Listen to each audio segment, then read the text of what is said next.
Tjaldurinn vorboðinn hér á Borgarfirði eystra og svo kemur lundinn, en hann kominn?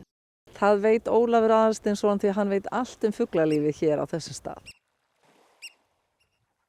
Þannig að vorboðinn allavega kominn hingað. Já, hann kominn, já. En ég þykist vita að þú sért að bíða til lundanum. Já. Ég held að ég hafi séð 13 lunda í fyrrakvöld. En það var, ég ekki alveg 100% en næstu því. En hann kemur oft mánaðamótin. Og yfirleitt komið svona 7., 7. þá hann kominn allur saman svona inn. En það byrja nú á því að koma kannski bara svona nokkrir tugir svona inn að hólmanum og síðan koma þeir bara 1000 saman og eru það kannski 2-3 daga á sjónum fyrir utan hólmann og svo yfirleitt seinni part dags þá sest hann upp eftir hann kominn að hólmannu sko. Ég búinn að halda dagbók það í sérstaklega komu fuglanna. Já, það allavega 30 ár. Og þeir virðast nú vera býsna nákvæmir þegar þeir eru að koma. Það skeikar ekki mörgum dögum frá ári til árs. Stundum það bara upp á dag. En núna síðustu 20 árin þá þetta færastur að koma fyrr hingað. Eins og til dæmis grágæsin. Þegar mann fyrst eftir og byrjaði að skráða, þá kom hún kringum 10. apríl. Stundum var það bara ár eftir ár. Hún kom 10. apríl. Hver vorboðinn í þínum huga hér á Borgarfirði eystra? Já, tjaldurinn náttúrulega hérna. Það kemur fugla fyrst hér af farfuglunum. Hvenær kemur hann? Já, það nú svona oft fyrstu dagana í mars. En núna kom hann vissi ekki fyrir 12. mars, sá hann fyrst. En hann hefur stundum komið fyrr. En hún fer náttúrulega allt eftir veðri, hvenær hann kemur. Svona. Hver kemur svo næstur? Svo skógaþrösturinn svona oftast á eftir því.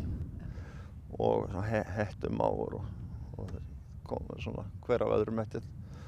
Allt og grágæs. Við höfum aðeins bara séð eina grágæs hérna núna í vor. En það svolítið síðan allt inn að fór að koma. Og svo tínist þetta smá saman, stelkur kominn. Og svona fer það smá tínast inn.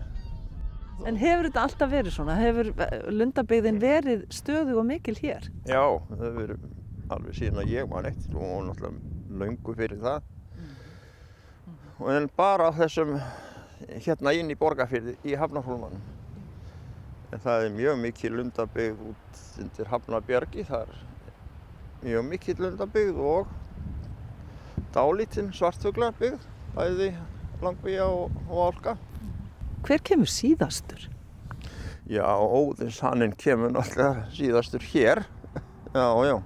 Hvenær kemur hann? Oft komið alltaf fram í júní þegar hann kemur hérna, sko. Svo hann nú alltaf síðastur. Fuglalífið á Borgarfirði eystra fjölbreytt enda vel hugsað eyðingu á mink og tófu, en Ólafur segir að það mætti þó gera enn betur. Hún náttúrulega heldur niður öllu fuglalífi þegar kemst tófa inn í varplönd, það segir sér nú sjálf.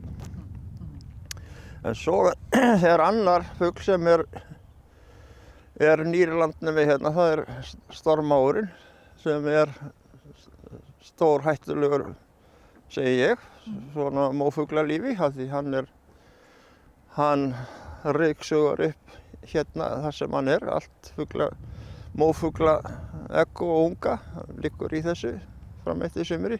En segðu mér svona að þessum sjaldgæfari fuglum sem hafa kannski komið og farið. Já, það náttúrulega eins og blikhöndin sem var hérna viðlóðandi í meira en 10 ár. Það hafa verið 13 ár sem hún var hérna alltaf. Hélt hér til á sjónum á veturnar, yfirleitt með straumöndum. Þau hjón Jóhann og Ólafur eru með eitt stærsta æðarvarp á Austurlandi í Loðmundarfirði með 6.000 æðarkollur og þar er hrafninn ekki aufúsugestur, fjarri því. Einhver leiðilegsta kvikindi sem að færi í æðarvarp. Það er nú hrafninn sko. Þetta er svona makalus eggjaþjófur sko. Það þarf alveg að passa hann allt vorið sko. Það er mikil vinna í kringum æðarvarpið og fara þau hjón í Loðmundarfjörðinn í byrjun maí og eru þar fram í júlí. Það er nú orðið þannig að maður vantar meiri pláss og ég ætlaði núna í vetur að reyna að fá leigt meira land og gamalt æðarvarp, fornt æðarvarp, í Stakkarhlíð í Loðmundarfirði. En það gekk ekki. Ég held að ríkið sé ekki góður landeigandi. Ég hef ekki séð það í jarðirnar í Loðmundarfirði, allavega sem er ríkið á þar, 2 í viðbót utan Sævarenda. Því er ekki vel sinnt þar. Það er ekki margir æðabændur í ríkinu?